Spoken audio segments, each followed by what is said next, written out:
This is the perfect RIA, in case you didn't know. Bringing you all the strategies to help your business grow. Are you happy?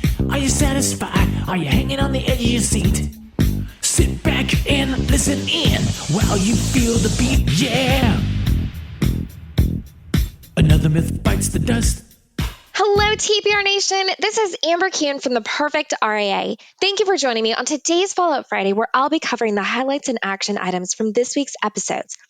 On Monday's episode, Matt and Micah started off talking about the importance of being grateful for the past year and pivoting that into 2023 planning.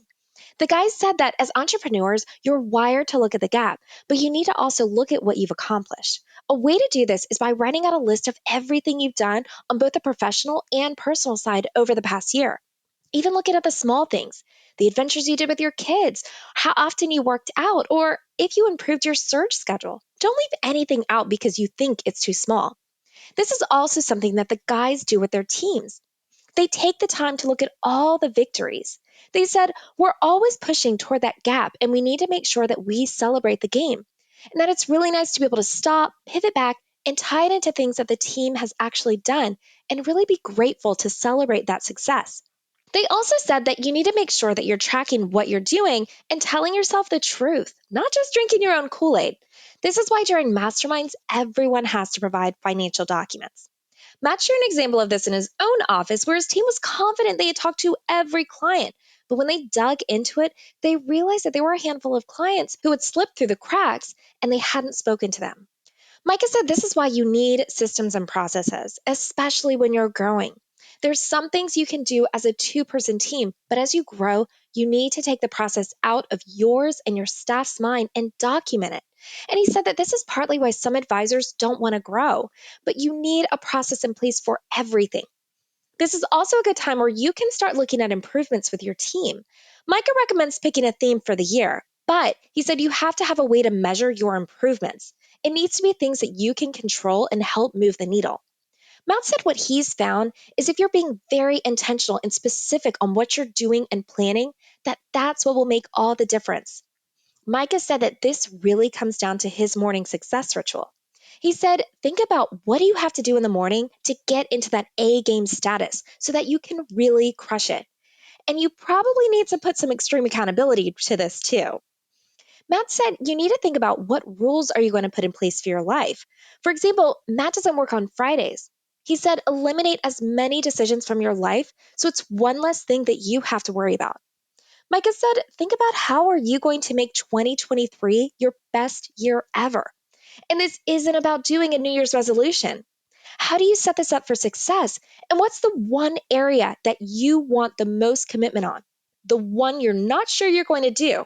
This is why you need extreme accountability to make the not doing something more uncomfortable than doing something. Matt said you've got to have measurements for what your goals are. When it comes to being intentional, you can't go too far. That you need to look at every part of your life and then put things on your calendar. Whatever you put on your calendar first, that is the most important thing. Let's get into action items from Monday's episode. Mark your calendar for May 2nd and 3rd, which is our Invictus Mastermind, September 28th and 29th, which is the Retirement Tax Services Tax Summit, and September 29th and 30th, which is the Perfect RIAs Conference. More information on these events will be available soon. Create a budget for personal and professional development. This could be membership in the Perfect REA or Retirement Tax Services, and it could be a use it or lose it budget. And then create your list of successes for the past year, and also take time to do this with your team and people who are important in your life so that you can keep your mind on the game. On this week's What Works Wednesday, Matt was joined by Dustin Corrente with Prudential Advisors based out of Bethesda, Maryland. Dustin has a lot of experience in the financial industry, and he currently works with and mentors advisors. Dustin started in 2001, and he's now working with 160 advisors along the East Coast. He was introduced to leadership in his first few years, and he said that was the track he decided to go with and sold his practice early on. Since then, he's been working with and coaching advisors. Dustin shared how he first learned of Matt and his book Delivering Massive Value, and how he ended up ordering copies for the leadership team and using this as a part of the curriculum during a team meeting. Matt said he wrote the book because he wanted to write down everything he wished someone would have told him. The biggest thing for Dustin was Matt's authenticity and the ability for someone who started out just like Matt to be able to understand the challenges that advisors go through and how you can learn through mistakes. Matt said, we sort of brush over how incredibly difficult it is to be a financial advisor and an entrepreneur. And when we have those hard times, it can feel like I'm the only one who's struggling like this. Dustin then went into how he translates lessons into the day to day. He said there's a lot of great people out there who are great advisors, but a small amount that know how to run a business. So he tries to get them to focus on the more strategic side of the business. For example, meeting surges or time management and fees. He said a lot of times what it comes down to is your confidence level, your own self talk. Matt and Dustin also discussed fees. And Dustin shared that a lot of times advisors talk themselves out of the fee when in many cases it's not even an issue for the client, or they're not delivering the value that they should be because they don't have the right systems in place. He spends a lot of time with advisors around their service model and being able to replicate it. Dustin and Matt wrapped up the episode by sharing that there are consistent themes with advisors who are doing really well. That the number one thing is the advisors who are doing really well, they know the value of their time. They know where to spend their time, and they aren't wasting time on things that aren't advancing the business forward or aren't delivering massive value to their clients. Or they know when there's a client that isn't the right fit. Let's get into the action items from Wednesday's episode.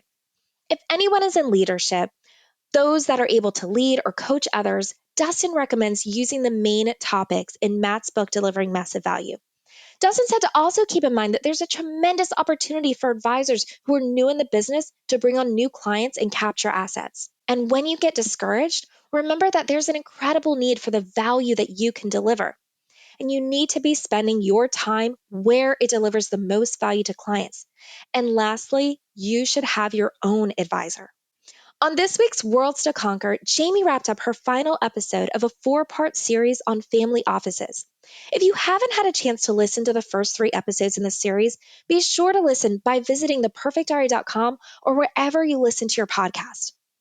Jamie recapped the prior 3 episodes, the first being whether or not it's easy for an advisor to enter practice where they're taking it over from a founder.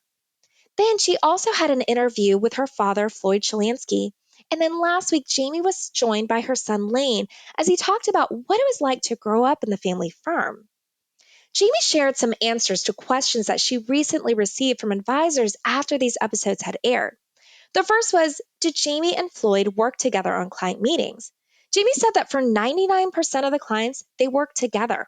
They have really constructive conversations, and she said this is especially important when they're working with small business clients. She said one of the key questions they always ask is, how does this fail? Another couple of questions were related to clients contacting the office. How does a client know who to contact? And what if you don't want everyone in the organization to see client emails? At Shalansky and Associates, they have a dedicated client email address and they've implemented email delegation. They've also set up a client communication policy, and every client is a Shalansky and Associates client. Everyone is treated the same. Jamie was also asked, how does she split commission and revenue with Floyd? Jamie said that this is such an important conversation to have because most times there's no clear path or transition timeline from the junior to the senior. This usually means that the senior is transitioning their bottom book of business. So you want to make sure that you have very good agreements on timelines, dates, objectives, and the way compensation increases or decreases. Now, what about a coach?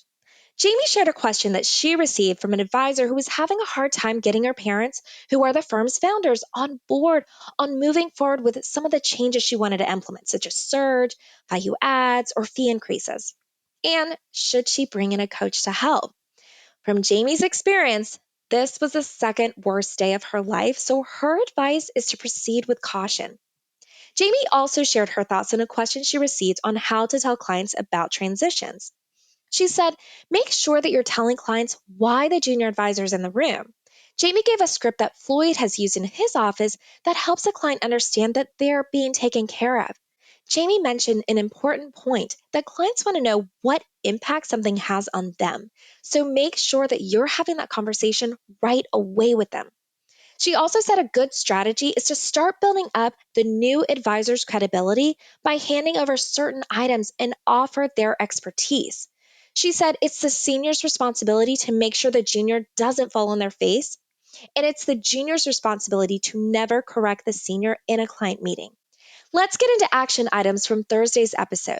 When you're setting up agreements for transitioning a book of business, make sure the agreements are written down and both parties agree to it. If you're the person buying the book of business, then you have a responsibility to remind the senior of where you're at in that transition. Regarding leadership meetings and bringing in a coach, for our members, jump into the member forum and ask to see what other advisors' experiences and perspectives are on this. And whether you're bringing in a coach or not, be sure to have a running agenda and make sure your entire team knows what you're planning and when you're planning it and what you're going to deliver and what your growth goals are. And lastly, if you're going to start joining someone in a conference room, make sure that you have a dialogue and are set up for success before you meet with a client. That wraps up this week's recap. Thank you so much for joining me on today's Follow Up Friday. This is our last episode of 2022, and we are so grateful for you, our listeners, and our members for being a part of our community. Be sure to give us 5 stars wherever you're enjoying this podcast, and please share this or any of our episodes with another advisor who you think might benefit from listening. And until next time, happy planning. Hold on before we go. Something that you need to know. This isn't tax, legal, or investment advice. That isn't our intent. Information designed to change lives. Financial planning can make you thrive. Start today, don't think twice. Be a better husband, father, mother, and wife.